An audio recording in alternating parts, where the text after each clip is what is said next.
स्वागत है जी आपका ब्यूनो ग्रुप के इस प्रेजेंटेशन में। हम शुरू कर रहे हैं, धीरे धीरे इसको स्टार्ट किया जाएगा। जो इनविटेशन आपके पास आया था, उस इनविटेशन के अंदर लिंक दिया हुआ और उसके अंदर कुछ meeting house norms and rules दिए हुए। मेरे ख्याल से सब लोगों ने पढ़ लिए होंगे। पढ़ने के बाद ही हम लोगों ने यहाँ पे ज्वाइन किया है इस मीटिंग को। तो ये मीटिंग में एक ऐसा कुछ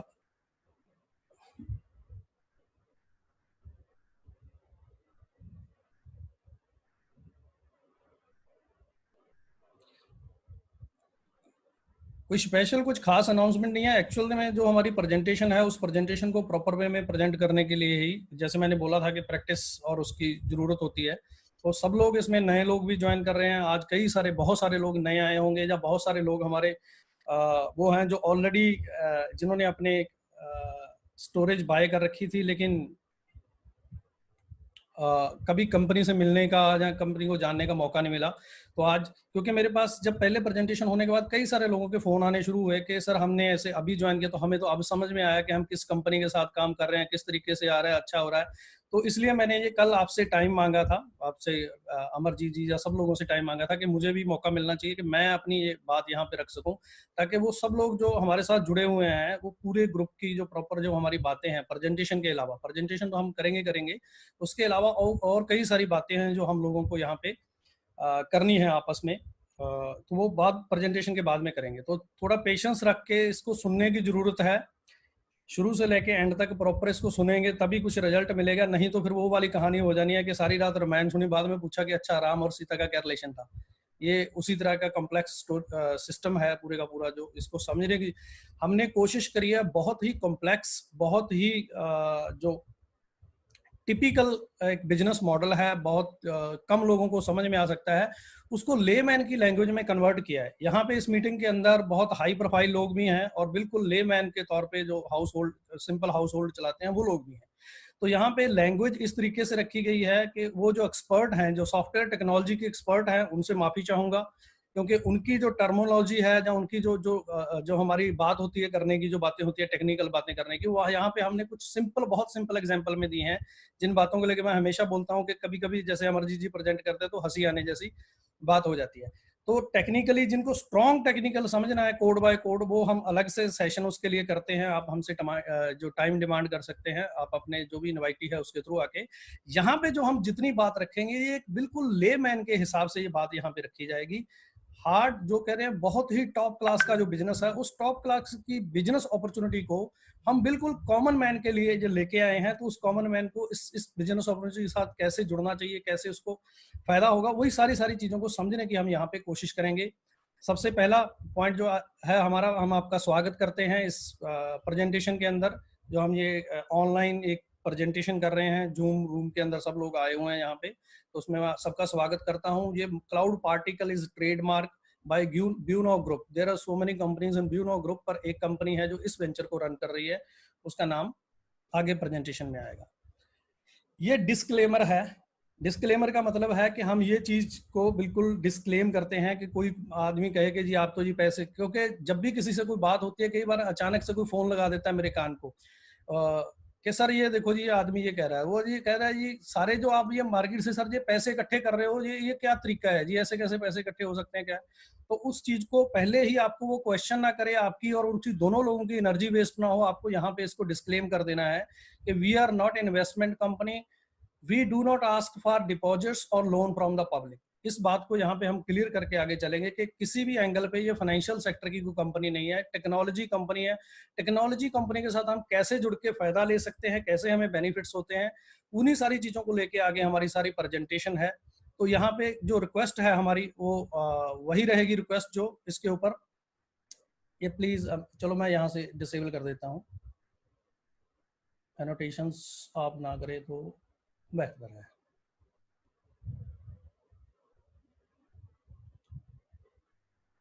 तो यहाँ पे कंपनी का नाम आ गया है, buono marketing services private limited का ये वेंचर है। और ये कंपनी ISO 9001 एंड 2005 जो है आपकी, ISO जो 27001 और 2013 जो सर्टिफाइड क्लाउड सर्विस प्रोवाइडर है। और हमारा जो डन्स एंड डीएनबी जिसको बोलते हैं, डन्स नंबर भी आ चुका है, जो हमारी जो कंपनी की इन्वेस्टिगेशन होने के बाद जो नंबर्स आते हैं वो डन्स नंबर भी आ गया है। वो नेक्स्ट जब आप पीपीटी दोबारा देखेंगे तो यहीं पे वो रिफ्लेक्ट कर रहा होगा आपका नंबर जो है डन्स का। तो ये जो पूरा प्रोग्राम है, इस पूरे प्रोग्राम का जो बिजनेस मॉडल है उसको एसएलवी बोला जाता है, सेल एंड लीज बैक। तो सेल एंड लीज बैक को अंडरस्टैंड करने के लिए हम बाकी सारी चीजों को समझेंगे और साथ के साथ ये सेल एंड लीज बैक का भी एक एक्सप्लेनेशन का पेज आगे पीपीटी के अंदर आएगा।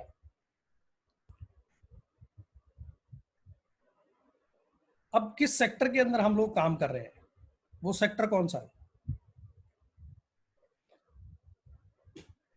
The keys cloud, next wave of growth in India. ये जो आप पेज देख रहे हैं, जो पूरी पिक्चर देख रहे हैं, ये पूरी की पूरी पिक्चर एक रिपोर्ट है, नीचे लिखा हुआ है इमेज सोर्स नैस्कम। नैस्कम की रिपोर्ट का ये फ्रंट पेज है जो हमने पूरा एज इट एज यहाँ पे लगा के, इसलिए इमेज कट से लिखा हुआ हमारे यहाँ पे हमने लगा दिया है। तो उसमें 2019 नीचे लिखा हुआ 2091 सॉरी 19।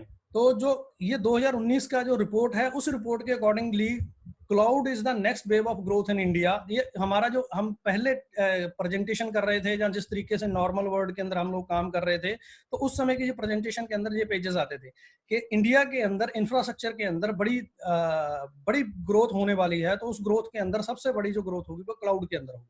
तो इन्हीं सारी चीजों को हम अगले पेजेस के ऊपर डिस्कस करेंगे।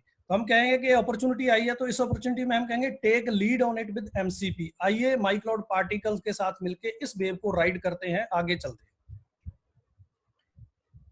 कंपनी का सेक्टर है आईटी इंफ्रास्ट्रक्चर। आईटी इंफ्रास्ट्रक्चर के अंदर जो हम क्रिएट कर रहे हैं, the word of infrastructure as a service, जिसको एआस बोलते हैं, and backup and sync services. Backup and sync service एक प्रोडक्ट है क्लाउड के अंदर। ऐसे अगर हम पूरे क्लाउड की बात करेंगे तो क्लाउड जो है वो बहुत वास्ट फील्ड है, बहुत बड़ा फील्ड है। उसके अंदर बहुत सारे अलग अलग प्रोडक्ट्स हैं। तो उसमें एक प्रोडक्ट जो है बैकअप एंड सिंक सर्विस भी है, जो मेजर डाटा सिक्योरिटी को लेके यूज होता है। एआस की अगर हम बात करें तो एआस सिंपल, जैसे ये पिक्चर में आप देख रहे हैं, रैक है, रैक के अंदर हार्डवेयर लगा हुआ है। तो ये सिंपल खाली अगर सर्वर्स और हार्डवेयर की हम बात करें तो ये एआस के तौर पे दिया जाता है। कोई भी कंपनी इस पूरे हार्डवेयर को लेके उसके अंदर अपने सिस्टम इंस्टॉल करके उसको यूज कर सकती है। ये पहली सर्विस है। हमारी अपनी कंपनी के प्रोप्राइटरी सॉफ्टवेयर और प्रोप्राइटरी जो टेक्नोलॉजी है, जब हम उसको इंस्टॉल करके फाइनल ड्राइव्स क्रिएट करते हैं तो उसको बैकअप एंड सिंक सर्विस कहा जाता है। ये दो प्रोडक्ट मैंने आपको यहाँ पे डिस्कस किए हैं, क्योंकि स्टोरेज और बैकअप और सिंक सर्विस की ही हम मैक्सिमम बात करेंगे। मैंने लेमैन की बात करी थी। इसके अलावा जो हम डाटा सेंटर या जो भी चीज क्रिएट करते हैं उसके अंदर मल्टीपल वर्टिकल्स ऑफ रेवेन्यू होते हैं, बहुत सारे प्रोडक्ट होते हैं, लेकिन उन प्रोडक्ट पे हम लोग यहाँ पे डिस्कस नहीं करते हैं, क्योंकि आम आदमी सिर्फ पेन ड्राइव से स्टोरेज से, फोन की स्टोरेज से, हार्ड डिस्क की स्टोरेज से स्टोरेज को कोरिलेट कर पाता है। इसलिए एक ही प्रोडक्ट को यहाँ पे सामने रखा गया है, एक ही रेवेन्यू के हिसाब से सारी बातें हम लोग डिस्कस करते हैं यहाँ पे। भाई ये करने की जरूरत क्या है, तो इसके अंदर ग्रोथ ड्राइवर क्या है, कैटलिस्ट क्या है। तो इंडिया वांट्स डाटा लोकलाइज्ड।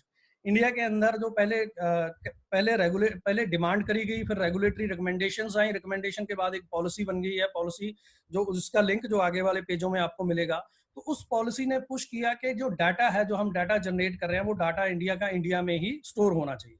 जैसे ही ये पॉलिसी और ये चीजें इंप्लीमेंट शुरू हुई तो इसने क्या किया, this pushed up IT infrastructure. IT infrastructure के अंदर एक बड़ा बूम आया, उसके अंदर बहुत सारी कंपनियां आ गई के काम करना चाहिए, क्योंकि जब हमें डाटा यहाँ रखना होगा तो हमें इंफ्रास्ट्रक्चर की जरूरत होगी। इंफ्रास्ट्रक्चर की जरूरत मतलब इस सेक्टर के अंदर ग्रोथ होने वाली है। So many other factors are there. बाकी और भी बहुत सारी चीजें हैं। ये जितनी बात हमने करी, ये प्री कोरोना बात करी। अब इसी पूरे सिस्टम के अंदर एक इवेंट हो गया, इसको इवेंट कहेंगे, त्रासदी कहेंगे, कुछ भी कहें, ये है कोविड-19 पैंडेमिक।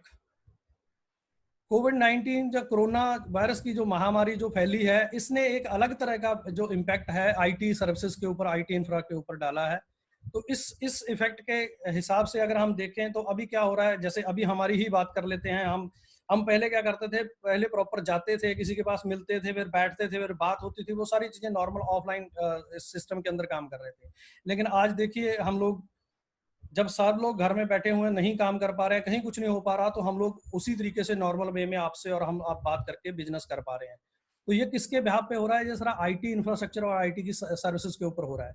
इसका जो इफेक्ट है, इसके अदर इफेक्ट्स भी हैं। अगर लेकिन कोरोना इफेक्ट का मतलब ये रहने वाला है कि जिस तरह का जो वर्ड था, जो मैंने बोला न्यू वर्ड के, मैंने पहला पेज आपको दिखाया 2019 की रिपोर्ट, लेकिन वो रिपोर्ट अब इस सिस्टम पे लागू नहीं होगी। अब ये रिपोर्ट और ये सारी की सारी चीजें बदल जाएंगी। जैसे आप लगातार न्यूज और वो सारी चीजें सुन रहे हैं कि जीडीपी का अनुमान ये हो गया है, आपका आईएमएफ का अनुमान ये दे दिया, बार्कलेज ने ये अनुमान दे दिया, अलग अलग जो संस्थाएं हैं वो अपने जो अनुमान है वो इस तरह से हमें मतलब एक तरीके से डराने वाले अनुमान ही आ रहे हैं। कोई कह रहा है आपकी जीडीपी 0 होगी, कोई कह रहा है कि -1% से 1% रह सकती है, अलग अलग तरह की बहुत सारी चीजें आ रही हैं। लेकिन अभी कुछ भी कहना, ये ऊंट किस करवट बैठेगा, ये ऊंट बैठेगा तो सही, वो तो पता है कि जीडीपी इकोनॉमी डाउन जाएगी जाएगी, लेकिन किस करवट बैठेगा ये अभी कहना बहुत मुश्किल है, क्योंकि अभी हमारे पास कुछ नहीं। अब तो आंकड़े जो है, जो इसका महामारी का इफेक्ट है वो स्लो नहीं हुआ है, अभी तो वो रेज कर रहा है, अभी भी ऊपर जा रहा है।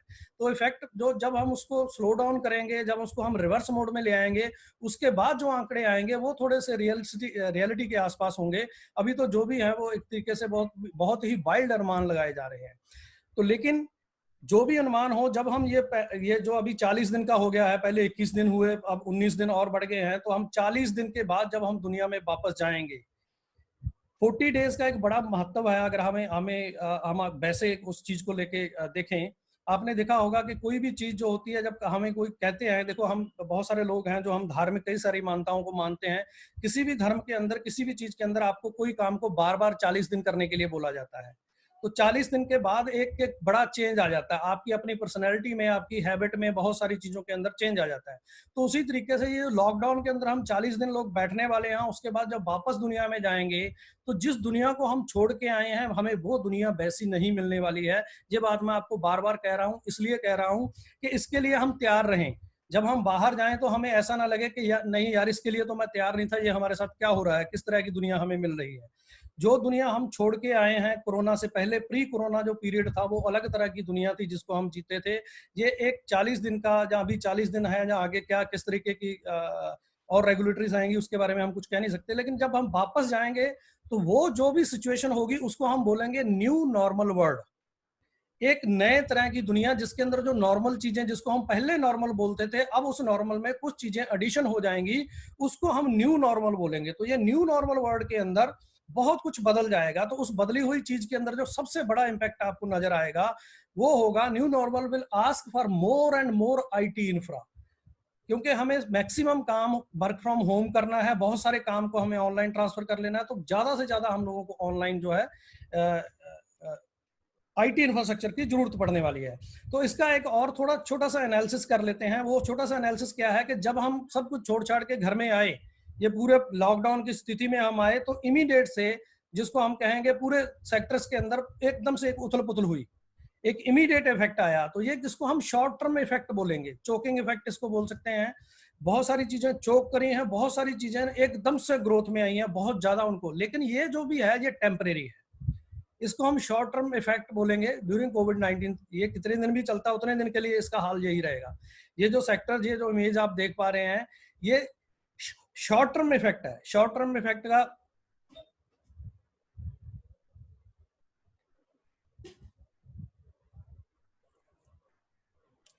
तो इसमें हम सेक्टर वाइज अगर जाएं, बहुत डिटेल में नहीं जाएंगे। जब हमारी एक फाइनेंशियल प्लानिंग के ऊपर एक हमारा सेमिनार हो रहा है, उसमें हम डिटेल वाइज बोलेंगे। इसमें हम अगर सेक्टर का ही नाम लेना चाहें तो आप देखेंगे जो सबसे बुरी तरीके से हिट हुआ है वो सेक्टर है टूरिज्म एंड लेजर, जिसमें लग्जरी सर्विसेज हम जिसको बोलते हैं। फिर एविएशन एंड मैरी टाइम, उसके बाद ऑटोमेशन। ऑटोमेकर तो पहले उसमें जा रहे थे, गाड़ियां कौन खरीद रहा था, इकोनॉमी नहीं चल रही थी, अब जो बिल्कुल ही वो लॉस में चला गया है। Construction and real estate, manufacturing जो नॉन एसेंशियल है उसकी मैन्युफैक्चरिंग की बात करेंगे।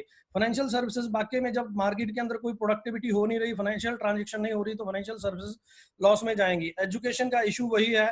एजुकेशन के अंदर इस मीटिंग से पहले मैं एक मीटिंग करने की कोशिश कर रहा था, उसके अंदर यही इशू आ गया कि घर पे एक ही डिवाइस थी, वो जहाँ तो मेरे साथ जूम पे बात कर सकते थे, या बच्चे अपनी क्लास अटेंड कर सकते, तो फिर प्रायोरिटी बेसिस इन चीज़ों पे आ जाएंगी। तो एजुकेशन भी हिट हो रही है। Oil and gas simply consumption based है, अगर आप इतना सिस्टम सारा बंद हो गया है तो कंजम्पशन नहीं है, तो वो सेक्टर भी हिट होगा। एग्रीकल्चर में ग्रोथ आ रही है, स्लाइटली ग्रोथ मिल रही है, क्योंकि एग्रीकल्चर तो वही है कि जीना तो वही है, खाना तो वही है, वो सारी चीज़ें हमारे पास चल रही हैं।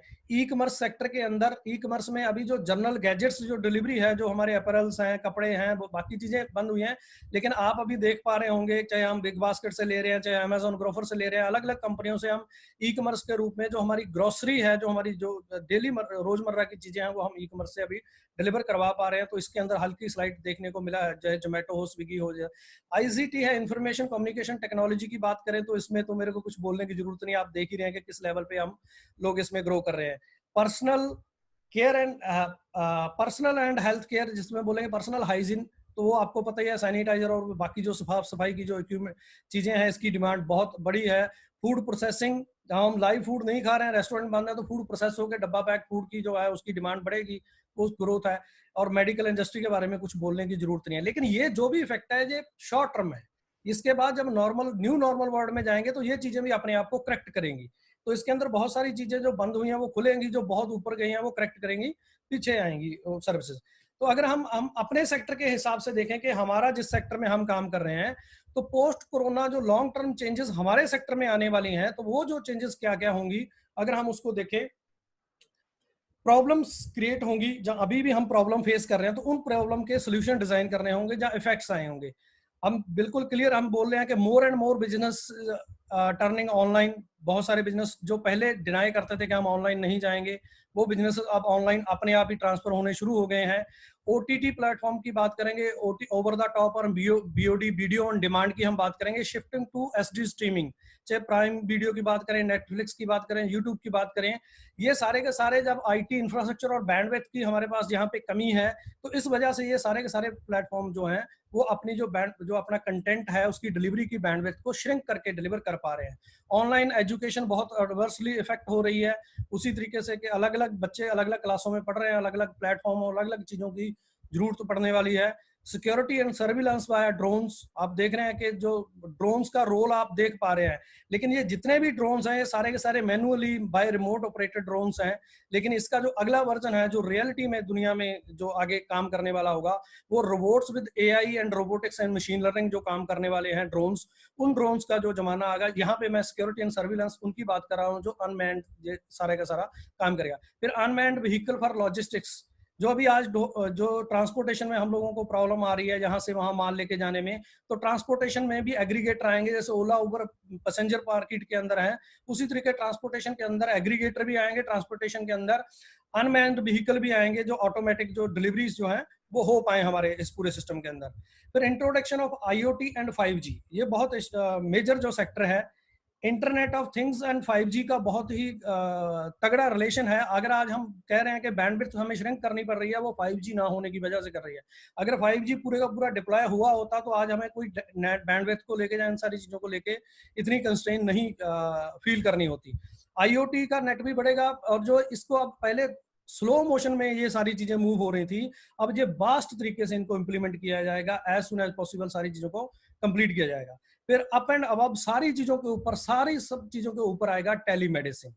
टेलीमेडिसिन का जो प्रोडक्ट्स हैं, जो प्रोजेक्ट हैं, उसके ऊपर बहुत सारी यूनिवर्सिटीज, बहुत सारे लोग इस पे पहले से रिसर्च कर रहे हैं। पहले सैटेलाइट के थ्रू भी करने की कोशिश करी गई, सैटेलाइट एजुकेशन की भी, जैसे इंदिरा गांधी ओपन यूनिवर्सिटी वाली चीजों की बात करें, उसी तरह टेलीमेडिसिन को भी सैटेलाइट के थ्रू करने की कोशिश करी, लेकिन ऑपरेशनल बहुत कॉस्ट उनकी आती थी और उसको इंटरेक्टिव बनाने के लिए बहुत ज्यादा कॉस्टिंग लगती थी, तो इसलिए वो नहीं हो पाया। लेकिन ये 5G के थ्रू, आईओटी के थ्रू जो टेलीमेडिसिन है, ये बहुत आसान हो जाएगा। टेलीमेडिसिन को लेके और ड्रोन्स को लेके मैं लास्ट में पीपीटी के बाद आपको मैं अपने ही जो हम अपने प्रोजेक्ट्स जो आगे अज्यूम कर रहे हैं कि फ्यूचर में जो हम करने वाले हैं उसके ऊपर डिस्कस करेंगे जब पूरा प्रेजेंटेशन हमारा खत्म। ये तो हो गई जो डिमांड और जो सेक्टर के अंदर बड़े लेवल पे चेंजेस आने वाले हैं। तो सोल्यूशंस क्या है इसके, और हम क्या कर रहे हैं उन सोल्यूशंस के लिए, इस खूबसूरत बात को देखना है, क्योंकि आप पहले से ही बिन बिन सिचुएशन के अंदर है, आप अभी से ही बिन बिन सिचुएशन के अंदर हैं। वो सोल्यूशन क्या है, चाहिए क्या, मोर इंफ्रा चाहिए sir, data center, edge data center and storage की जरूरत पड़ने वाली है।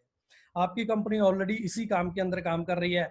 बेटर बैंडविड्थ कंप्रेशन चाहिए होंगे, जो बैंडविड्थ को ज्यादा से ज्यादा कंप्रेस करके ट्रैवल कराया जाए ताकि कम बैंडविड्थ में भी ज्यादा काम हो सके। फिर उसमें more secure packet level encryption, जो डाटा ऑनलाइन ट्रैवल करेगा उस डाटा को हमें सिक्योरिटी भी प्रोवाइड करानी होगी।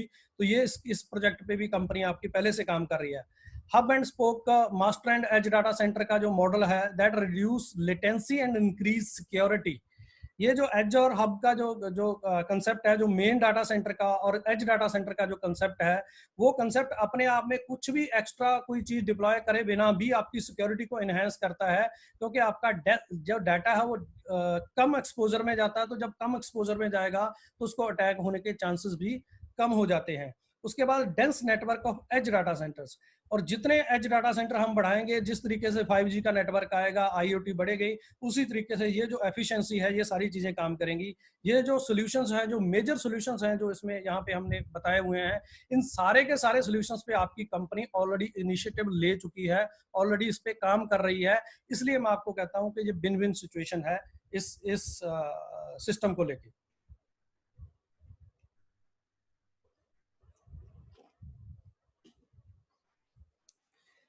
ये जो बीच में 3 पेज आए थे, ये कोविड-19 का इफेक्ट है, कोरोना का इफेक्ट था, लेकिन ये फिर इसको वापस जोड़ें तो वही उसके इंफ्रा के बाद ये पेज हमारा आता था, जिसको हम बोलते हैं market size over $300 billion bye 2022, जो मार्केट रिपोर्ट्स के हिसाब से। लेकिन अब इसके नीचे क्या है, इसमें एक इसके अंदर आप देख रहे हैं, इसमें बीच में एक वेब मार्क लगा हुआ है। तो ये जो बीच में मार्क इसके आ रहा है, वाटर मार्क आ रहा है, तो वाटर मार्क क्या कह रहा है? प्री कोरोना एस्टिमेट्स, कि जब तक कोरोना का इफेक्ट नहीं आया था, कोरोना के बारे में नहीं जानते थे, ये तब की रिपोर्ट्स हैं जब नॉर्मल दुनिया काम कर रही थी। उस तरीके से सारी की सारी रिपोर्ट्स काम कर रही थी आईटी इंफ्रास्ट्रक्चर की रिक्वायरमेंट को लेके। तो इस रिपोर्ट को अगर हम माने कि जिस तरीके से हमने बोला कि इतने सारे इफेक्ट होने वाले हैं, इतनी सारी चीजें होने वाली हैं, तो ये रिपोर्ट के अंदर जो भी चीजें आई हैं, ये जो एस्टिमेट्स हैं, जब कई गुना बढ़ जाएंगे, डबल ट्रिपल हो जाएंगे। तो ये जो रिपोर्ट्स हैं दोबारा से आएंगी, जब ये मार्केट स्टेबल हो जाएगी तो रिपोर्ट्स बढ़ी हुई आपको मिलेंगी। लेकिन फिर भी पुरानी दुनिया में क्या हो रहा था, किस एंगल से हम पढ़ रहे थे, आपको लेटेस्ट रिपोर्ट पढ़नी है, जिसका पहला पेज आपने फ्रंट पे देखा है, उसकी जो लिंक है वो दिया हुआ, क्लिक फॉर न्यू रिपोर्ट नेस्कम 2018-19 की जो रिपोर्ट है वो आप उसमें स्टडी कर सकते हैं। उसके अंदर अगले 5 से 10 साल का पूरा प्रॉपर प्रोजेक्शन दिया हुआ है। ये जो प्रेजेंटेशन है, जिन्होंने आपको इनविटेशन भेजा है, उसी इनविटेशन के अंदर इसका लिंक दिया हुआ है, पीपीटी का, क्लिक फॉर पीपीटी, क्योंकि ये ऑनलाइन प्रेजेंटेशन है और इसके अंदर बहुत सारे लिंक हैं स्टडी करने के लिए, इस सेक्टर को लेके भी, बाकी चीजों को लेके। तो कहने का मतलब ये है कि जो ग्रोथ की हम बात कर रहे थे, जितनी बातें हम आज से पहले कर रहे थे, ये बातें अपने आप में डबल ट्रिपल 4 टाइम 5 टाइम ये होके आपको मिलने वाली हैं। आप खुद भी स्टडी कर सकते हैं, और ये जो स्टडी प्रोवाइडर्स हैं, इनके ऊपर भी हम रिलाय कर सकते हैं इस चीज को लेके। अब बात करते हैं जो आईटी इंफ्रास्ट्रक्चर समझाने की कोशिश कर रहे हैं, क्लाउड ड्राइव समझाने की कोशिश कर रहे हैं, तो फाइनल वो प्रोडक्ट क्या है जिसको हम बाय करेंगे, जो एसएलबी में जाएगा, सेल एंड लीज बैक में जाएगा। ये वो सर्वर है जो आपको दिया जाता है, ये जो बेचा जाता है, ये प्री रेंटेड सर्वर है, ये पहले से ही किराए पे चढ़ रहा है, इसको कोई यूज कर रहा है, इसका रेवेन्यू आ रहा है। इस बात को समझना बहुत जरूरी है, नहीं तो कई लोग इसमें कंफ्यूज हो जाते हैं। आप मेरे को बेचोगे फिर आप किसी और को दोगे, तो ये क्या बात हुई? आप सीधे ही उसको दे दो जिसको देना है। तो इस बात को, ऑनरशिप को और रेंट को और रेवेन्यू को जो बड़े तरीके से समझने की जरूरत है। जैसे प्री रेंटेड प्रॉपर्टीज होती हैं, उसी तरीके से ये प्री रेंटेड सर्वर्स हैं, जो सर्वर है ऑलरेडी, इसकी ऑनरशिप अभी कंपनी की है। जब आप इसको बाय करेंगे तो ऑनरशिप आपकी हो जाएगी, कंपनी के पास उतनी वैल्यू आ जाएगी, उतनी वैल्यू का कंपनी दूसरा सर्वर ले आएगी, उसको भी फिर किराए पे चढ़ाया जाएगा तीसरे बंदे को। This is the step by step growth of company, जो हमारा बिजनेस मॉडल है। तो ये जो सर्वर है, इसकी थोड़ी सी स्पेसिफिकेशंस पे हम बात कर लेते हैं। बैकअप एंड सिंक सर्विस हम जिसको हम बोल रहे हैं, जो इसके थ्रू हम रन कर रहे हैं, आपको एपीआई और रॉ S3 स्टोरेज भी यहाँ पे मिलती है अगर आप यूज करना चाहें। उसके बाद our servers are segmented into 1 particle to 120 particles. हमने ये पूरा एक, जो अगर सर्वर आपको खरीदना है तो इस सर्वर की जो कॉस्ट है, जिसके अंदर के बेस प्राइस है, ऑपरेशन है, कॉस्ट आप नीचे उसमें देखेंगे, पढ़ेंगे, तो उसमें इलेक्ट्रिसिटी, इंटरनेट, मैन पावर, हर चीज की कॉस्टिंग लगा के इसका एक प्रॉपर 10 साल की कॉस्टिंग तैयार करी गई है।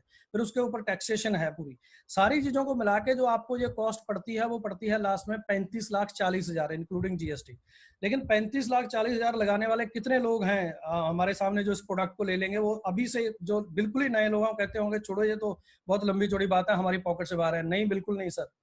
ये इस प्रोडक्ट को अफोर्डेबल बनाने के लिए इसके ऊपर फर्दर काम किया है, जिसको हम इनोवेशन और अलग अलग तरह के नाम दे सकते हैं इसको। इस प्रोडक्ट को फर्दर सेगमेंटेड में बांटा गया है कि आप 120 पार्टिकल का 35,40,000 रुपए है, आप एक सिंगल पार्टिकल की ओनरशिप लेके भी इस बड़ी अपॉर्चुनिटी का हिस्सा बन सकते हैं। एक सिंगल पार्टिकल की ओनरशिप भी खरीदी जा सकती है, जो सिर्फ 29,500 की है, including GST, 25,000 plus GST. Plus taxes हम बोलेंगे, तो 25,000 तो कोई भी खर्च सकता है सर। कम से कम 60 से 70% लोग हैं इस देश के कि कोई भी इस प्रोजेक्ट और इस अपॉर्चुनिटी के अंदर आ सकता है। और इस प्रोडक्ट की जो एज है वो कंपनी की तरफ से जो इसकी जो गारंटी आती है वो 7 साल की होती है। फिर इसको मशीन को निकाला जाता है, रिफर्बिश किया जाता है, रिफर्बिश करके 3 से 3.5 साल फिर चल जाती है ये मशीन। तो एवरेज इसकी जो एज लगाई गई है वो 10 साल इसकी एज हम आपको इसमें कमिट करते हैं, आपको पेपर्स पे लिख के देते हैं कि 10 साल की हमारी तरफ से इसकी गारंटी है कि ये मशीन जो आपकी काम करेगी। उसमें कोई चेंजेस की जरूरत पड़े, उसमें कोई मेंटेनेंस की जरूरत पड़े, कोई कंपोनेंट की रिपेयर की जरूरत पड़े, that will taken care by us. हम आपको उसका एसएलए और बाकी सारे डॉक्यूमेंट आगे जाके हम डिस्कस करेंगे, वो सब प्रोवाइड कराते हैं आपको। तो ये वो प्रोडक्ट है जिस प्रोडक्ट को उस एआस के अंदर और उस डाटा सेंटर के अंदर इंस्टॉल किया जाता है। This is not the only product, इसके अलावा भी बहुत सारी चीजें डाटा सेंटर्स के अंदर होती हैं, तब जाके वो डाटा सेंटर चलता है। लेकिन आपको जो है इस प्रोडक्ट की ऑनरशिप दी जाती है।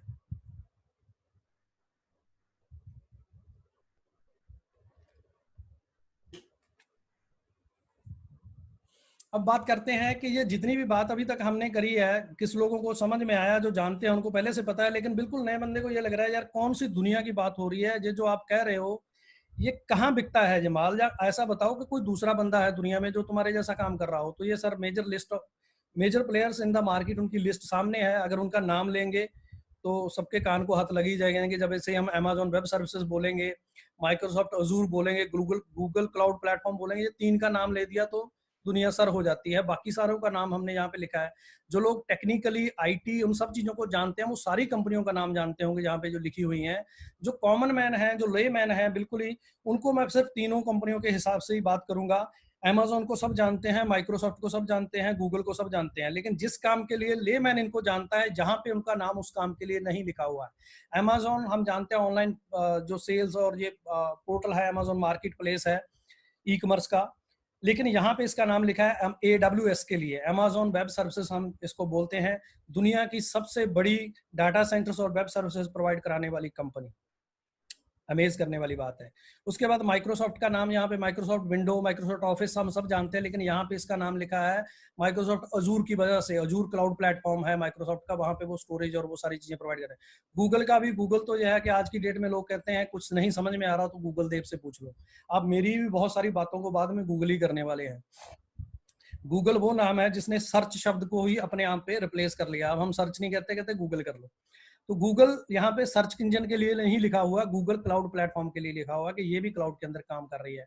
उसके बाद एक कंपनी है digital reality, real estate IT का जो ट्रस्ट है, ये अमेरिका की कंपनी है। 300 से 400 इनके जो पूरे वर्ल्ड वाइड डाटा सेंटर्स हैं, चाहे वो ऊपर की 3 कंपनियां हैं या नीचे की 12 कंपनियां हैं। मैक्सिमम कंपनियों की जो फाइनल डिलीवरी होती है, चाहे आप अमेजोन की सर्विस ले रहे हो, चाहे आप माइक्रोसॉफ्ट की सर्विस ले रहे हो, चाहे आप गूगल क्लाउड की सर्विस ले रहे हो, चाहे आप माई क्लाउड पार्टिकल की सर्विस ले रहे हो, आपको जो फाइनल डिलीवरी है एशिया के अंदर जो पोर्ट है वो डिजिटल रियलिटी के पोर्ट जो है उनका पॉप सिंगापुर में है।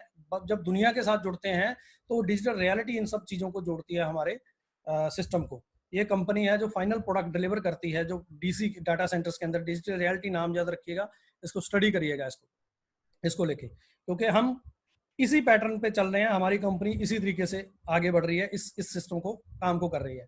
तो इस पूरे पूरे पैटर्न के अंदर 2 कंपनियों के नाम जो आपने पहली बार कुछ लोग सुन रहे हैं, जो जानते हैं उनको पता ही है कि ये जो जो सबसे नीचे लिखे हुए 2 स्टार नाम है वो है, एक है क्लाउड पार्टिकल जो ये बनाती है, creating IT infrastructure in SLB, sale and lease back model में जो आईटी इंफ्रास्ट्रक्चर को क्रिएट करती है। ये जो प्रेजेंटेशन हो रही है, ये जो हम बात कर रहे हैं आपस में, वो सारे के सारे इस कंपनी के लिए और इस डाटा सेंटर को बनाने के लिए बात कर रहे हैं पूरी। दूसरी कंपनी है prime cloud net leasing and retail, जो मार्केट में उस माल को बेचती है जहां से रेवेन्यू आता है। जो सर्वर प्री रेंटेड है वो प्राइम क्लाउड नेट के थ्रू प्री रेंटेड है, इन्होंने वो मार्केट में इनके क्लाउड्स को बेच रखे हैं, हमारे पास पैसा इनसे आता है। तो ये इस सेक्टर के अंदर ऐसे हम काम कर रहे हैं, ये मार्केट के अंदर प्लेयर्स हैं। इसी तरीके से लोग आपको भी फ्यूचर के अंदर जानेंगे। अब इतनी सारी बातें हमने बोल दी हैं, बहुत सारी रिपोर्ट्स आपको दिखा दी हैं, तो थोड़ा सा रियल लाइफ का लिंक भी होना चाहिए कि असली जिंदगी में हो क्या रहा है इन सारी चीजों को लेके। हमने तो बहुत सारा हा हुला कर लिया, बहुत लंबी चौड़ी, बहुत जोर से मैं आपको बोल रहा हूँ कि हाँ सर इस सेक्टर में ये हो रहा है, ये हो रहा है, कोरोना। लेकिन प्री कोरोना हम आपको एक चीज बताते हैं, ये भी कोरोना से पहले के ही इफेक्ट्स हैं। मार्केट मूव्स इन प्रेस, आप मीडिया के अंदर आप इन सारी चीजों को देख सकते हो, इनके लिंक हमने यहाँ पे दे रखे हैं इसके अंदर। जो ग्रोथ के फैक्ट्स हैं कि जो हम कह रहे हैं वो हो रहा है मार्केट के अंदर, कौन कर रहा है? अरे कोई अनजान आदमी नहीं कर रहा है भाई, इसको जो करने वाले लोग हैं वो हैं रिलायंस के RIL के चेयरमैन मुकेश अंबानी साहब ने अपनी एजीएम में बोला, एनुअल जनरल मीटिंग के अंदर बोला कि हम अपने क्लाउड डाटा सेंटर खोलेंगे माइक्रोसॉफ्ट के साथ टाई अप करके। हीरा नदानी ने इन्वेस्ट किया 15,000 करोड़ रुपए और उन्होंने अपना प्लेटफॉर्म, ये बहुत पुराना यहाँ पे लिंक लगा, उनका प्लेटफॉर्म लॉन्च हो चुका है। आप jota.com YOTTA jota.com आप खोलेंगे तो हीरा नदानी का प्लेटफॉर्म आपको मिल जाएगा, उन्होंने लॉन्च कर दिया है। तो अदानी ने भी मेगा डाटा सेंटर जो डाटा पार्क्स बनाने शुरू कर दिए हैं, और अदानी और रिलायंस तो आपस में होड़ में लग गए हैं कि देखते हैं भी कौन ज्यादा बड़े इंफ्रास्ट्रक्चर में। क्यों भाई ये इस पूरे सेक्टर के अंदर क्यों आ रहे हैं? देखिए ये सारी की सारी कंपनियां ट्रेडिशनल बिजनेसेस में हैं, जो ट्रेडिशनल बिजनेस हम पहले कितने सालों से 40-50 सालों से ये कंपनियां काम करती आ रही हैं। तो ये कंपनियां और इनके जो इनोवेटर्स हैं, इनके जो लीडर्स हैं, जो इनको कंपनियों को चलाने वाले हैं, वो विजनरी लीडर्स हैं। वो हमेशा उस सेक्टर को देखते रहते हैं कि कौन सा नया सेक्टर आ रहा है, किस सेक्टर के अंदर मुझे ग्रो करना है। तो वो सेक्टर की ग्रोथ को देखते हुए इन्होंने अपने बिजनेसेस को डिवर्सिफाई किया है उस सेक्टर के अंदर जो फ्यूचर में जाके राज करेगा पूरी दुनिया के ऊपर।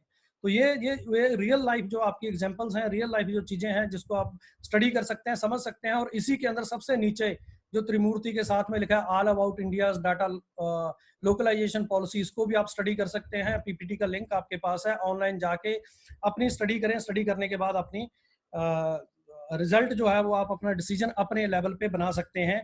अगर आप इतने कैपेबल हैं, इतने सक्षम हैं कि इस सेक्टर में अपना कोई वेंचर कर सकते हैं, हम आपको बेस्ट विशेस देना चाहते हैं कि this is the sector where आप, अगर आप 100, 200, 500 करोड़ रुपए लगा के काम करना चाहते हैं, कूद जाइए, आपको राइज करने से कोई नहीं रोक सकता। अब आते हैं real growth drivers for next decade. अगले 10 साल तक असली जो पुश है मार्केट के अंदर वो क्या है, किस तरीके से ये जो सेक्टर है, जो मार्केट है, वो कैसे ग्रो करेगी।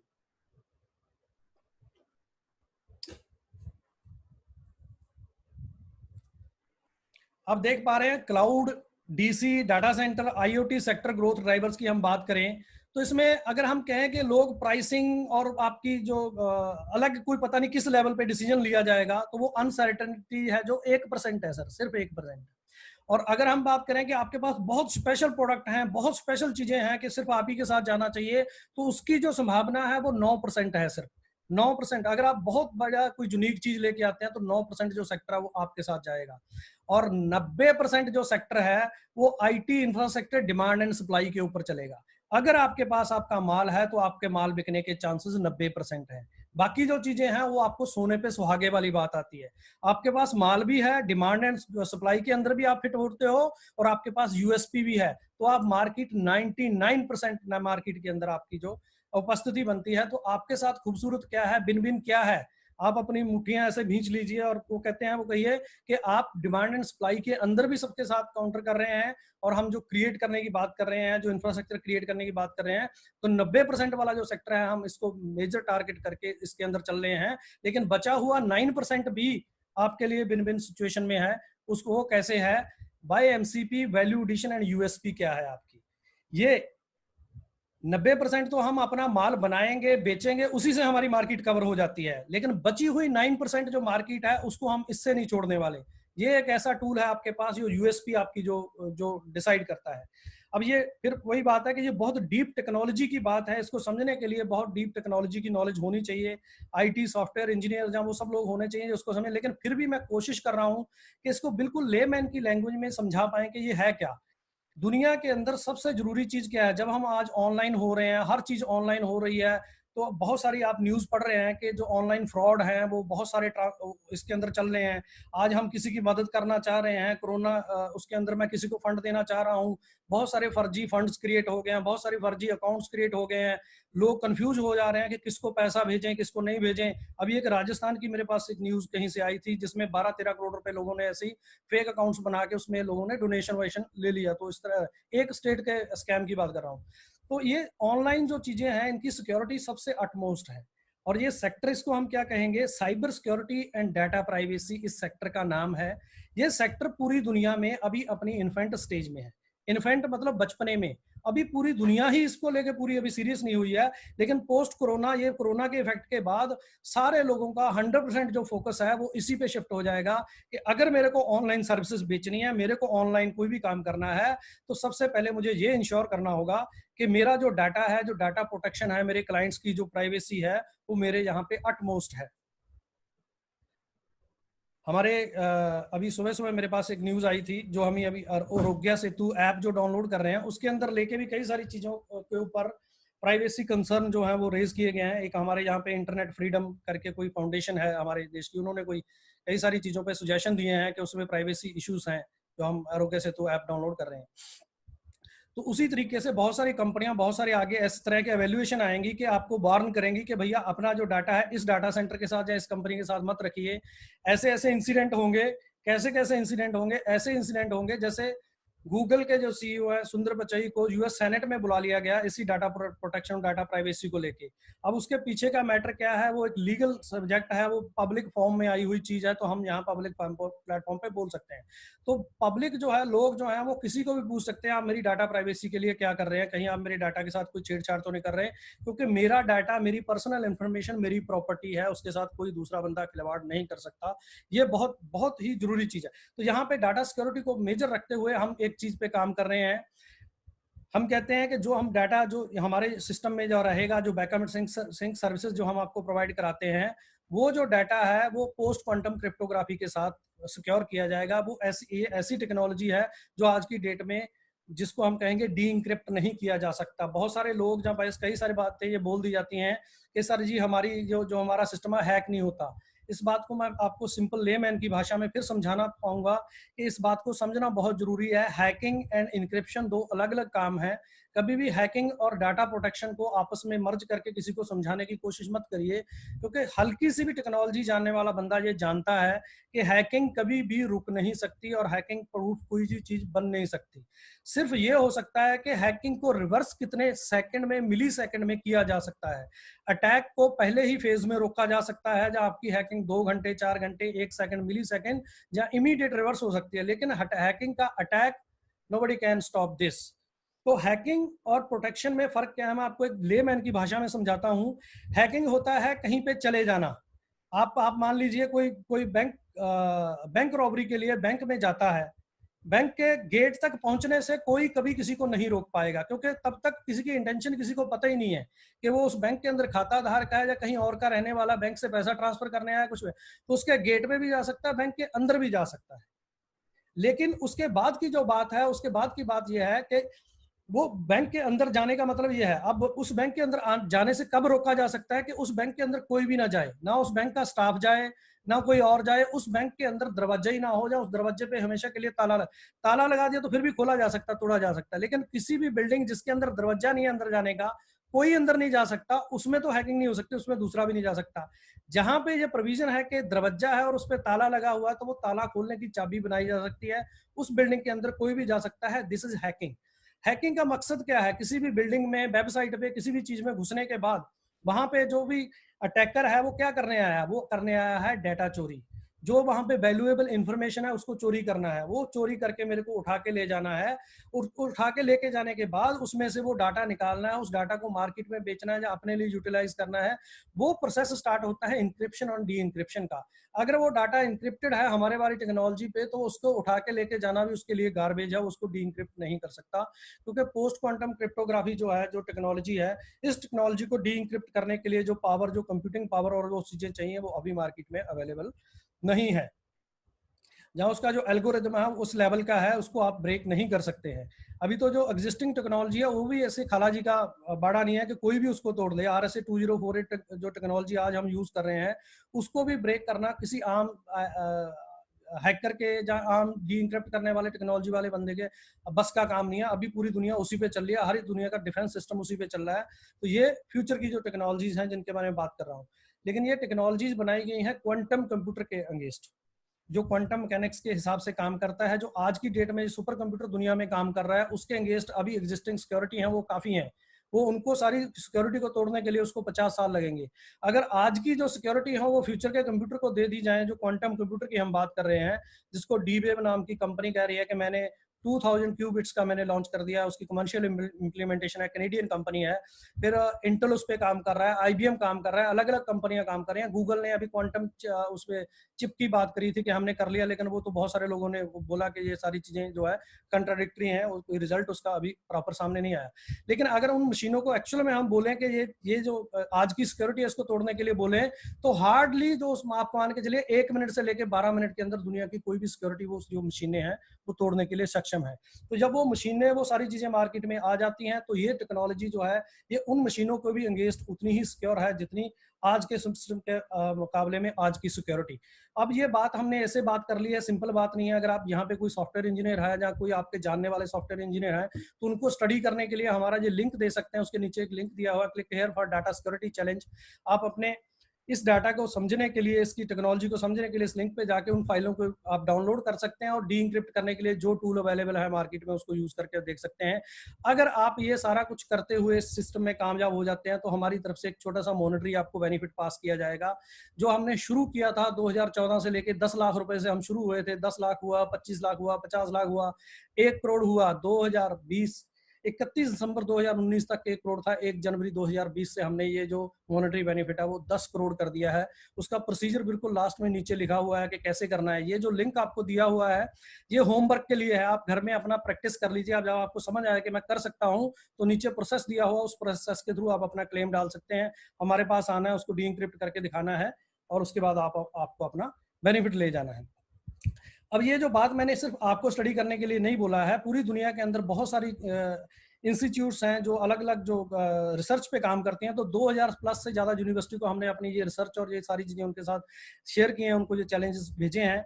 और उसके अलावा बहुत सारे एथिकल हैकिंग के जो प्रोग्राम है, जो एथिकल हैकिंग मैराथन्स होती हैं, उसके अंदर हम लोगों ने पार्टिसिपेट किया है। उसके अलावा हमारे जो 1 to 1 चैलेंजेस हैं वो आते रहते हैं, बहुत सारे लोग हमारे साथ जुड़ते हैं, उनको भी हम ये चैलेंज देते हैं। ये है एक पार्ट उसी सिक्योरिटी का। दूसरा पार्ट है मिनिमाइज्ड बैंडविड्थ कॉस्ट। ये जो बैंडविड्थ है, ये बैंडविड्थ जो मैंने अभी बोला था कि नेटफ्लिक्स ने कम कर दिया, आपका यूट्यूब ने कम कर दिया, ताकि वो ज़्यादा से ज़्यादा लोगों को ये बेनिफिट जो है वो पहुंचा पाए। तो हमारे यहाँ पे जो भी कंपनी इन सर्वर को यूज करेगी, उनका जो बैंडविड्थ कॉस्ट है वो 80% लो हो जाएगी। कोई भी कंपनी जो बैंडविड्थ के लिए जो अपना पैसा जो खर्च रही है, अगर 1 महीने का बिल उसका 1 लाख रुपए का है, तो उसका बिल जो है वो सिर्फ 20,000 रुपए का रह जाएगा, उतना ही काम करने पे जितना काम वो किसी थर्ड पार्टी के साथ कर रही है। तो ये बेसिक्स हैं। मैं ज्यादा डिटेल में सिक्योरिटी को लेकर नहीं जाऊंगा, तो बहुत बोरियत होनी शुरू हो जाएगी जिनको भी इसके ऊपर और अलग से स्टडी करनी हो। लेकिन इस पूरे प्रोडक्ट का जो पार्ट है, इस पार्ट का जो मार्केट में जो अगर मैंने वैल्यू मैंने आपको बताया था, यहाँ पे आप अगर देखेंगे जो इसके अंदर वैल्यू एडिशन है वो सिर्फ 9% वाला हिस्सा है, जिसके लिए इतना लंबा चौड़ा हम सारी बात कर रहे हैं। और 90% जो डिमांड एंड सप्लाई के ऊपर खेला जाना है। 1% है जो अनसर्टेन है कि वो किस साइड में जाने वाले हैं। तो इस बात को सीरियस लेना है कि हमारा ये 9% और 90% मिला के हम 99% जो मार्केट के अंदर मार्केटिंग हो रही है उसके अंदर उपस्थित रहते हैं अपने प्रोडक्ट को बेचने के लिए। अब आते हैं उस प्रोडक्ट के पार्ट के ऊपर कि ये जो हम पैसा ले रहे हैं और दे रहे हैं, जो प्री रेंटेड सर्वर्स का जो सिस्टम है वो कैसे काम करता है।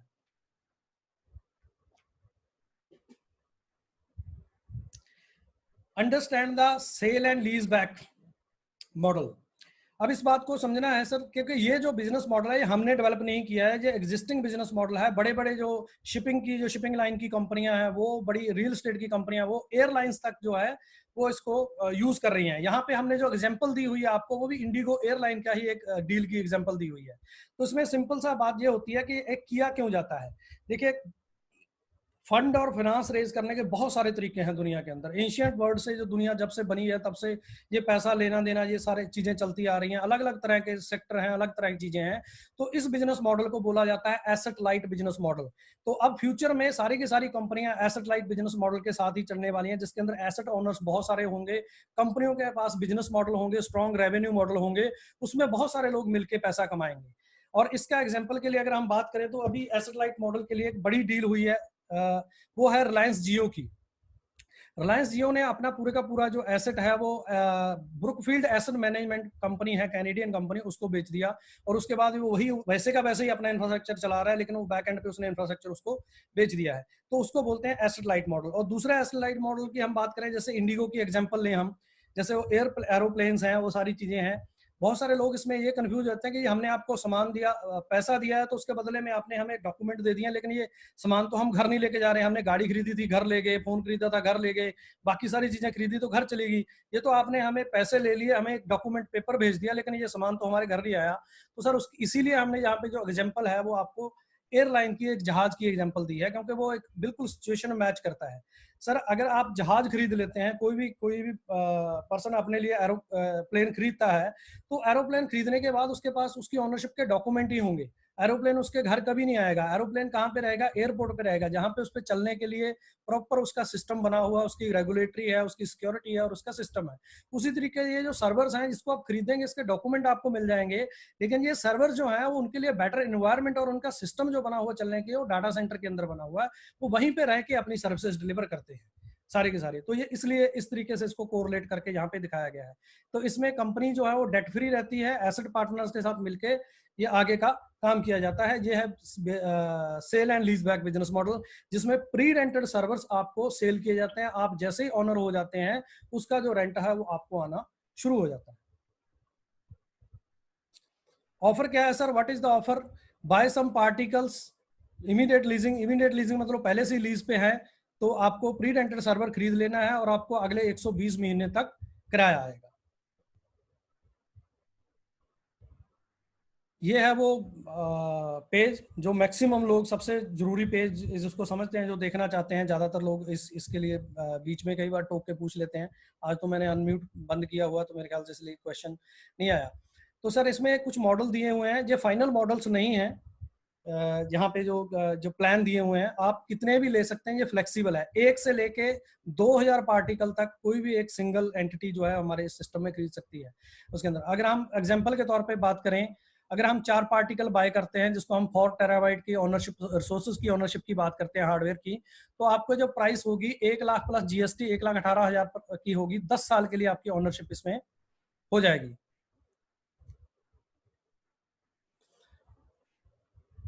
और इसका जो रेंट आएगा आपको, मंथली मिनिमम रेंट जो है वो 5,000 रुपए है, और आपको जो पूरे 10 साल का जो रेंटल आपकी इनकम होगी वो 6 लाख रुपए होगी। अगर 20 पार्टिकल खरीदते हैं तो 5,90,000 के हैं 10 साल के लिए इंक्लूडिंग जीएसटी। तो आपका जो मिनिमम मंथली रेंटल जो आपको गारंटी दी जाएगी वो 26,250 की होगी। तो आपको 31,50,000 रुपए रेंटल के रूप में मिलने वाले हैं। तो उसी तरह से ये सारे यहाँ पे पार्टिकल मॉडल आपको दे रखे हैं। अगर आप पूरा सर्वर खरीदते हैं 1,20 पार्टिकल का, ये 35,40,000 रुपए का है।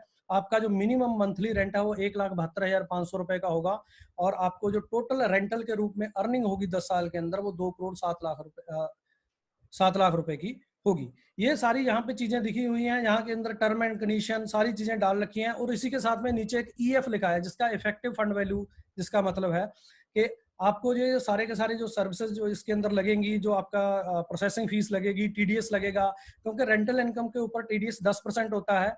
जहां तक आपका जो इनकम स्लैब में आप नहीं आते हैं, अभी इनकम स्लैब कई बार 2 बार चेंज हुए हैं कुछ उसमें, तो वो चेंजेस आनी है। तो देखना है कि अभी तक हमने 14,999 रुपए रखा हुआ था। 15,000 के नीचे नीचे की इनकम जो तो जिसमें हम टीडीएस नहीं काटते थे।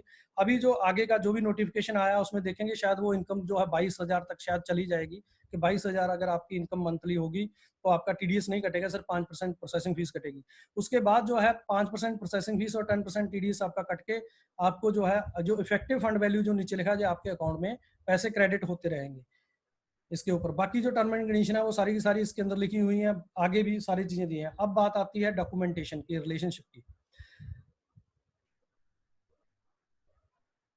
एसेट सेल्स एग्रीमेंट, जो हम आपको जब इसको बेचते हैं, जो एसेट पहले हमारा है, जिसकी ओनरशिप कंपनी की है, कंपनी जिसको ओन कर रही है, जब आप उसको बाय करते हैं तो आपके नाम पे ट्रांसफर हो जाता है, तो उसके लिए आपको एसेट सेल्स एग्रीमेंट दिया जाता है, ओनरशिप डॉक्यूमेंट जिसको बोलते हैं। उसके बाद एसएलए मिलता है 99.99% के। इसका जो मैंने बोला था, इसकी repair cost, replacement, everything, insurance लेके वो सारी कंपनी की रिस्पॉन्सिबिलिटी है, उसका एसएलए का आपको एग्रीमेंट अलग से मिलता है। उसके बाद आता है lease back agreement, minimum monthly rental, जो ऑलरेडी जो आपका सर्वर जो है वो रेंट पे चढ़ा हुआ है तो आपके नाम पे ट्रांसफर हो जाता है कि रेंटल जो है अब आपको आएंगे। जो 3 एग्रीमेंट हैं, इन तीनों एग्रीमेंट के जो ड्राफ्ट हैं वो यहाँ पे दे रखे हैं, ताकि हम इसको अंडरस्टैंड कर सकें कि क्या लैंग्वेज है, किस तरीके से बनाया गया है, क्या हमारे देश का लॉ ऑफ लैंड जो है इन सारी लैंग्वेज को, इन चीज़ों को अलाउ करता है। तो आपके स्टडी करने के लिए यहाँ पे हमने पहले से ड्राफ्ट दे रखे हैं। ये सारे डॉक्यूमेंट जो आपको है इलेक्ट्रॉनिक रूप में डिलीवर किए जाएंगे as per Indian cyber law. फिर भी अगर हमें लगता है कि हमें इलेक्ट्रॉनिक डॉक्यूमेंट समझ में नहीं आते हैं, आप इस पर ज़्यादा विश्वास नहीं करते हैं, तो आप हार्ड कॉपी ऑप्शनली हमारी तरफ से अवेलेबल है। अपना स्टैम्प पेपर खरीदें, उस पर प्रिंट करें, कंपनी से साइन स्टैम्प आप करवा सकते हैं स्टैम्प पेपर के ऊपर भी, ये आपकी सेटिस्फेक्शन के लिए है।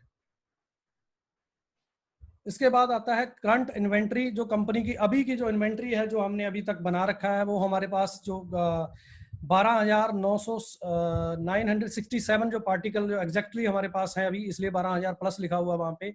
सारे के सारे ऑलरेडी रेंटेड आउट हैं। आज हम सोल्ड आउट हैं। हमारे पास डिमांड है 4,000 पार्टिकल की, लेकिन अभी आपको पता है कि पूरी दुनिया में लॉजिस्टिक्स और सारी चीज़ें रुकी हुई हैं, तो अगली जो डिमांड के लिए जैसे खुलने की कोशिश करी जाएगी। हमने ट्रांसपोर्ट कर दिया है, आके वो यार्ड में, शिप यार्ड में, वहाँ पे रैक्स में आके लग जाएंगे। वहाँ से उठा के डाटा सेंटर में इंस्टॉल करने का जो टाइम लगेगा वही लगेगा।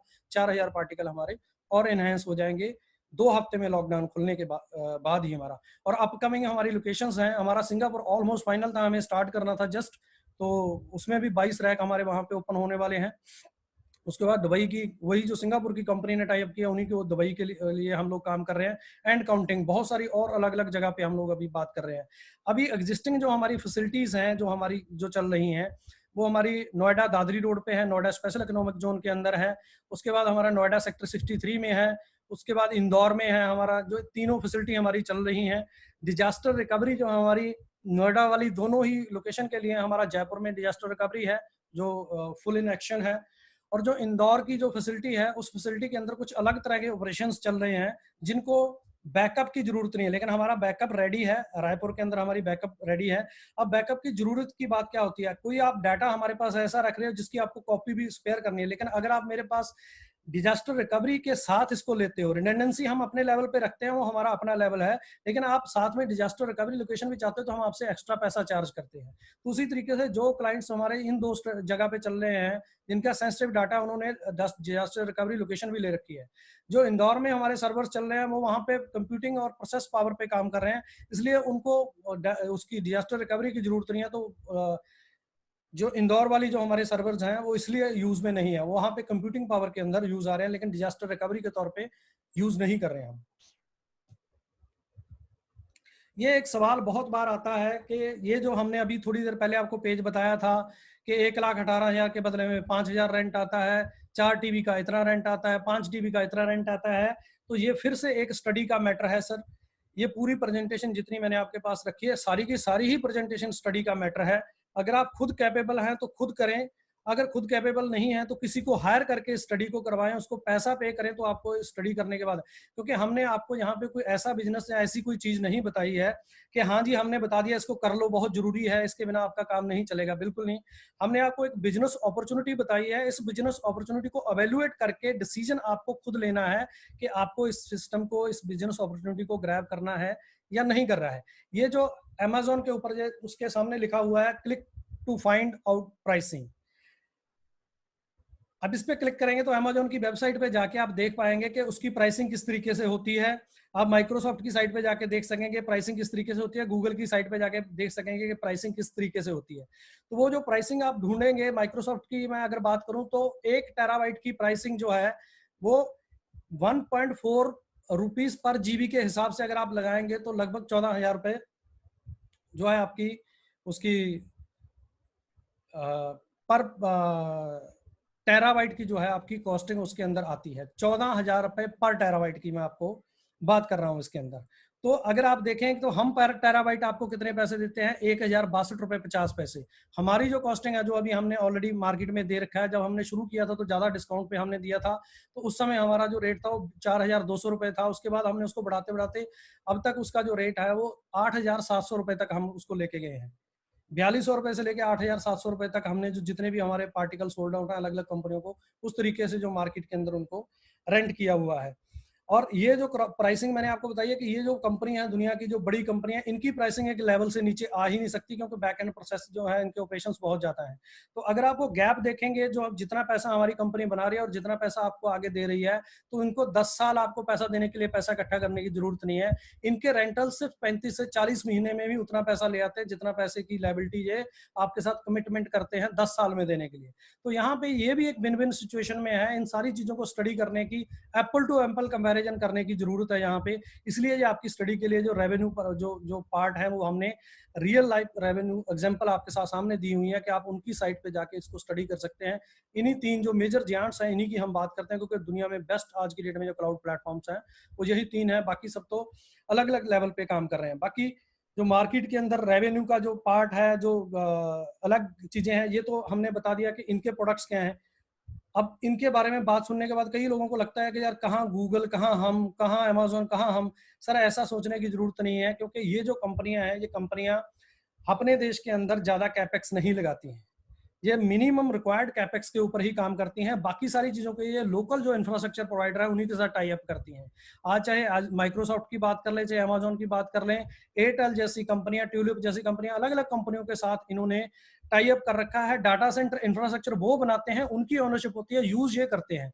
लेकिन फाइनली जब ये यूज करते हैं तो इन्हीं के बोर्ड वहां पे लग जाते हैं। हमें लगता है इंडिया में इनका डाटा सेंटर है, तो इनके डाटा सेंटर नहीं है। आने वाले समय में मोहाली में जब आपका डाटा सेंटर लगेगा, तो वहां पे आपको उसी डाटा सेंटर के ऊपर अमेजोन, गूगल, फेसबुक के लोगो मिलेंगे लगे हुए, तो वो कहेंगे भी कि मोहाली में हमारा डाटा सेंटर है, जबकि एक्चुअल में उस डाटा सेंटर की ओनरशिप आपके पास होगी। ये वहां पे क्लाइंट के तौर पे अपना काम रख के चला रहे होंगे, लास्ट माइल डिलीवरी के लिए काम कर रहे होंगे। तो ये एक बिजनेस मॉडल है पूरी दुनिया के अंदर वाटर सिस्टम में, जो सारे का सारा सिस्टम काम करता है। जो प्राइसिंग का, जो रेवेन्यू का जो सिस्टम है, वो हमने यहाँ पे आपको क्लियर किया है। ये हमारा ऑर्गेनाइजेशन स्ट्रक्चर है कि हम कैसे ऑपरेट कर रहे हैं। तो इसके अंदर हम देखें, टेक्नोलॉजी में हम लोग हैं ऑलरेडी। टेक्नोलॉजी R&D जो मैंने बोला था, यूएसपी और उस चीज पे ऊपर काम करने के लिए जो हम पोस्ट क्वांटम क्रिप्टोग्राफी की बात कर रहे हैं, जो डाटा सेंटर एआस की हम बात करें, S3 स्टोरेज की बात करें, वो सारा हम ब्यूरो मार्केटिंग सर्विसेज के अंदर क्रिएट कर रहे हैं कि हमने क्रिएट कर दिया, जिसको चाहिए ले लो। वो चाहे गूगल है, अमेजोन, कोई भी दुनिया की कंपनी हमारे पास आके इंफ्रास्ट्रक्चर ले ले, हमें रेवेन्यू दे, दैट्स इट। इस तरीके से हम इसको काम को कर रहे हैं इस पूरे सिस्टम के अंदर।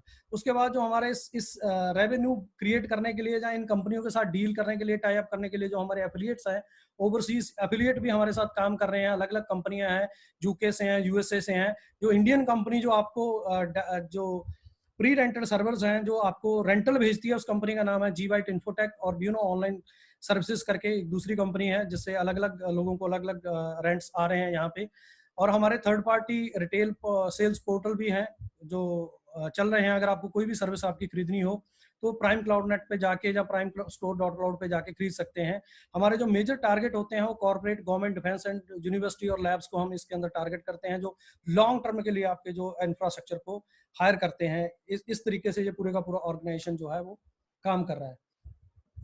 अब बात आती है लोगों की कि कौन लोग हैं जो इतनी लंबी चौड़ी स्टडी, इतनी सारी बातें हमने यहाँ पे सुनी हैं, समझी हैं। इन सारी बातों के पीछे जो लोग हैं, जो ब्रेन्स, जैसे अभी जब प्रोग्राम शुरू हो रहा था, तो उस समय हमारे जो अनेजा साहब हैं, वो हमें कुछ कह रहे थे कि जी देखो, हमने उनको तो नहीं देखा, हम आपके साथ ग्रो करेंगे। तो मैंने आपको बताया कि इस पूरे ग्रुप की तरफ से, इन पूरे लोगों की तरफ से मैं आपके साथ इंटरेक्ट करता हूं। आप इसको स्पोक्स पर्सन भी कह सकते हो, या फ्रंट लीड फेस भी कह सकते हो, क्योंकि कंपनी बहुत सारे वेंचर पे, बहुत सारे बिजनेस मॉडल्स पे काम कर रही है। तो इन सब की तरफ से मैं आपसे बात करता हूं। तो इस फ्रंट पे तो थोड़ा सा इनके एक्सपीरियंस के बारे में जान लेते हैं कि ये जो लोग हैं यहाँ पे, इनका एक्सपीरियंस क्या है, किस एक्सपीरियंस के साथ हम लोग यहाँ काम कर रहे हैं। कहीं बिल्कुल ऐसा तो नहीं है कि अभी हम भी सीखेंगे फिर लगेंगे, बिल्कुल नहीं सर। बहुत ही बड़े एक्सपीरियंस के साथ लोग जो हैं इस सेक्टर में जुड़े हुए हैं। हम बात करेंगे हमारे जो टॉर्च बीरर हैं, बीसी रॉय साहब, जो मैनेजिंग डायरेक्टर हैं हमारे इस कंपनी के, जो डाटा सेंटर बना रही है। तो उनके बारे में बात करें, उनका जो एक्सपीरियंस है, बहुत ही वास्ट एक्सपीरियंस है टेक्नोलॉजी को लेके। हमारे देश को उनकी बड़ी अच्छी देन है बहुत सारे सेक्टर में, चाहे वो ब्रॉडबैंड की बात कर लें, चाहे डीटीएच की बात कर लें, चाहे ट्राई जो हमारी रेगुलेटरी अथॉरिटी है उसके अंदर जो उसकी गाइडलाइन है, उसके सजेशंस की बात कर लें। इन सब चीज़ों को लेके उनका इस टेक्नोलॉजी को बहुत बड़ा उनका श्रेय है, इस पूरे चीज़ों को जाता है, उनको श्रेय देना चाहिए कि आज जो हम ये बात कर पा रहे हैं, इसके पीछे भी उनका एक फुटप्रिंट है कि ये टेक्नोलॉजी और ये चीज़ें हमारे पास आई हैं। बाकी उनके बारे में आप ज़्यादा स्टडी करना चाहते हैं तो वो आप उनकी जो वेबसाइट है bcroy.in पे जाके कर सकते हैं। उसके बाद मेरा नाम इसमें दिया हुआ है सर, मैं अपने मुंह ज़्यादा मियाँ मिट्ठू नहीं बनूंगा, बस मैं ये कहूँगा कि मेरे पे परमात्मा की ये मेहर है, परमात्मा की ये कृपा है कि मैं, मेरे को आप कोई भी चीज़ टेक्नोलॉजी की समझाना चाहें, कुछ भी आप मेरे को पढ़ाना चाहें, बस परमात्मा की ये बख्शिश है कि मैं बहुत जल्दी वो सीख जाता हूँ। और इसी तरीके से एक्सपीरियंस है, 20 से 22 साल का मेरा एक्सपीरियंस है टेक्नोलॉजी और ब्रॉडकास्टिंग में, और मैंने बहुत सीखा है लोगों से, बड़े बड़े दुनिया के जो इंजीनियर्स हैं, बड़े बड़े जो लेवल के लोग हैं, उनके साथ मैंने काम कर करके सीखा है। तो उसी एक्सपीरियंस के तौर पे आज मेरे को मान देते हैं हमारे देश के अंदर। मैंने ब्रॉडकास्ट इंडस्ट्री के अंदर काम करते हुए हमारे देश की जो इंडस्ट्री है 904 टीवी चैनल, उसमें 34 टीवी चैनल, सैटेलाइट, आईपी और अलग तरह के टीवी चैनल इंस्टॉल करने का मेरे को मौका मिला, उस टेक्नोलॉजी को समझने का, जानने का। वो भी मोस्ट मिशन क्रिटिकल टेक्नोलॉजी होती है, जैसे ये डाटा सेंटर्स के अंदर टेक्नोलॉजी होती है, वैसी टीवी चैनल्स के अंदर भी टेक्नोलॉजी होती है। तो ये सारी चीज़ों को मैं जानता हूँ, इसको समझता हूँ। और नई टेक्नोलॉजी इनोवेशन में, सारी चीज़ों में रिस्क लेने में मैं बिल्कुल नहीं डरता हूँ। मैं नई टेक्नोलॉजी को इम्प्लीमेंट करने में नंबर 1 रहता हूँ अपने सिस्टम में। मेरे को कभी भी आप कोई एक्सपेरिमेंट करना चाहें तो आप मेरे को चुन सकते हैं कि सर इस चीज़ के हम करना चाहते हैं, तो मैं मोस्ट वेलकम कहता हूँ। क्योंकि जब तक आप इनिशिएटिव नहीं लेंगे तब तक आपको नहीं पता चलेगा कि ये फेल हुआ या पास हुआ। बाकी और मैं ज़्यादा अपने बारे में नहीं बोलूँगा, मियाँ मिट्ठू नहीं बनूंगा। एक ही बख्शिश मैंने आपको बताई है जो परमात्मा ने मेरे को दिया, कि मैं सीख सकता हूँ। अभी भी मेरा जो सीखना है वो जारी है। जब आपसे बहुत सारे लोग मेरे पास आते हैं, आप जब बहुत सारे सवाल करते हैं, तो उस समय जब मैं आपको जवाब दे रहा होता हूँ तो आपको कम जवाब देता हूँ, मैं अपने आप को एजुकेट ज़्यादा कर रहा होता हूँ। ये मेरे को अच्छी चीज़ जो मिली हुई है परमात्मा से। उसके बाद मैं बात करूँगा राकेश कुमार जी की। राकेश कुमार जी हमारे जो टेक्नोलॉजी है जिसके ऊपर मैंने बात करी थी, जो पोस्ट क्वांटम क्रिप्टोग्राफी है, जहाँ 2 प्रोडक्ट के ऊपर बात किया था, तो ऐसे ही कंपनी के पास 82 प्रोडक्ट हैं जो अलग अलग तरह के बने हुए हैं, जो स्मार्ट सिटी में और अलग अलग जो ह्यूमन लाइफ के अंदर यूज होने वाले हैं, यूजेबिलिटी है उन प्रोडक्ट्स की, जिनके ऊपर हम लोग काम करेंगे फ्यूचर में, जैसे पूरा हमारे नेटवर्क्स डेवलप हो जाएंगे कंप्लीट। और जो बात हमेशा मैं कहता हूँ कि अपनी कंपनी तो अभी स्टार्टअप ही है, अभी तो हम स्टार्टिंग फेज में, अगले 5 साल तक हम स्टार्टिंग फेज में ही रहेंगे, उसके बाद हम पहुंचेंगे। राकेश कुमार जी की अगर हम खासियत की बात करें, ये कंप्यूटर साइंटिस्ट इनको कहते हैं, इनके साथ में 40 आईआईएम आईआईटी पास लोगों की टीम काम कर रही है, जो टेक्नोलॉजी बना रही है, उसके उस टेक्नोलॉजी के बिहाफ पे हम जो बची हुई 9% मार्केट है उसको भी ग्रैब करेंगे। उसके बाद संजीव माथुर जी हमारे जो मैनेजिंग डायरेक्टर हैं जी वाइट इन्फोटेक के, ये हमारे थर्ड पार्टी जो आपको रेंट देती है, जो कंपनी एग्रीगेट कर रही है मार्केट के अंदर सेल्स को, सारी को, तो उसको लीड करते हैं। मार्केटिंग में बड़ा अच्छा एक्सपीरियंस है इनके पास, बड़ी लंबी चौड़ी टीम है जो इंटरनेशनल लेवल पे जो सारे टाई अप करके जो परफॉर्म कर रहे हैं। और उस टीम के अंदर काफ़ी सारे लोग हैं जो यूएसए में, यूके में अपनी सर्विसेज दे चुके हैं, अलग अलग लेवल पे उन्होंने अलग अलग मल्टीनेशनल कंपनी को सर्विसेज दी हैं। वो ही सारे के सारे टाई अप परफॉर्म करते हैं, चाहे यूके की कंपनी है, यूएस की कंपनी है, सिंगापुर की कंपनी है, अलग अलग जो है वो बाहर के ही पड़े हुए लोग हैं, और वो सारी चीज़ों को और उस पूरी टीम को लीड करते हैं हमारे संजीव माथुर साहब। उसके बाद बात आती है मोहम्मद सुहेल साहब की। जो हम लीगल बातें कर रहे थे, ड्राफ्ट की बात कर रहे थे, तो हमारी लीगल ट्री इंडिया, हमारी जो लीगल एडवाइजरी फर्म है, उसके पार्टनर हैं उस फर्म के ये। और ये जितनी जो हमारे लीगल टी है वो सारी चीज़ों को मोहम्मद सुहेल साहब देखते हैं। इनका जो एक्सपीरियंस है, दिल्ली हाई कोर्ट और सुप्रीम कोर्ट में सीनियर काउंसिल रह चुके हैं। उसके बाद आते हैं हमारे इस पूरे ब्यूनो ग्रुप के मेंटर, जो इस पूरे ग्रुप को, पूरे सिस्टम को, पूरी मोतियों की माला को जो धागे की तरह संजो के रखते हैं, वो है आरफ निसार साहब। बहुत ही विजनरी हैं, बहुत ही इनका वेल कनेक्टेड ये पर्सन है, जो टेक्नोलॉजी या किसी भी चीज़ को लेकर जर्नलिस्ट हैं, सीनियर जर्नलिस्ट हैं। तो जर्नलिस्ट होने के नाते ये हर चीज़ को, चाहे वो फाइनेंस हो, चाहे वो मेडिकल हो, चाहे वो आईटी हो, हर चीज़ को समझते हैं और उसके ऊपर रिसर्च करना जानते हैं। मीडिया और जर्नलिज्म की टीम है, इनके पास भी अपना एक बहुत बड़ा नेटवर्क है। उस नेटवर्क के तौर पे ये सारी चीज़ें स्टडी करके हम लोगों को प्रोवाइड कराते हैं और हमें गाइडेंस देते हैं। तो ये सारे का सारा वो ग्रुप है, और ये सिर्फ 6 लोगों तक सीमित नहीं है, ये बड़ी कंपनी है, इसके पीछे बड़े लोग हैं, बड़े ब्रेन्स इसके अंदर काम कर रहे हैं। अगर अभी आज कंपनी की प्रेजेंस की बात करें, तो कंपनी की प्रेजेंस है, कंपनी का कॉर्पोरेट ऑफिस जो है वो 504 काशदीप बिल्डिंग, 12 खंबा रोड, दिल्ली में है। लॉकडाउन के बाद कभी भी आप विजिट कर सकते हैं। ये पॉज क्यों कर देते हो यार बार बार। मार्केटिंग ऑफिस जो है आइथम टावर सेक्टर 62 नोएडा में है, इलेक्ट्रॉनिक सिटी मेट्रो स्टेशन पड़ता है, वहां से आप जा सकते हैं। जोनल ऑफिस जो है हमारा आर्क ऑफिस 12 फ्लोर मोतिया बिजनेस पार्क जीरपुर के अंदर, आप कभी भी आके मेरे से मिल सकते हैं, मैं वहां पे बैठता हूँ। डाटा सेंटर 2 की हमने यहाँ पे लोकेशन दे रखी है, जहाँ पे आप विजिट कर सकते हैं जाके। आफ्टर बाइंग द पार्टिकल्स, आप कभी भी जाके उन पार्टिकल्स पे आप विजिट कर सकते हैं।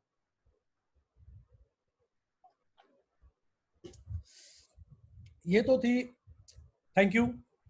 ये तो थी प्रेजेंटेशन। अब हमें बात करनी है इस, मैंने बोला था प्रेजेंटेशन के बाद हम बात करेंगे प्रॉपर जो इस पूरे सिस्टम में कि हम किस लेवल पे किस तरीके से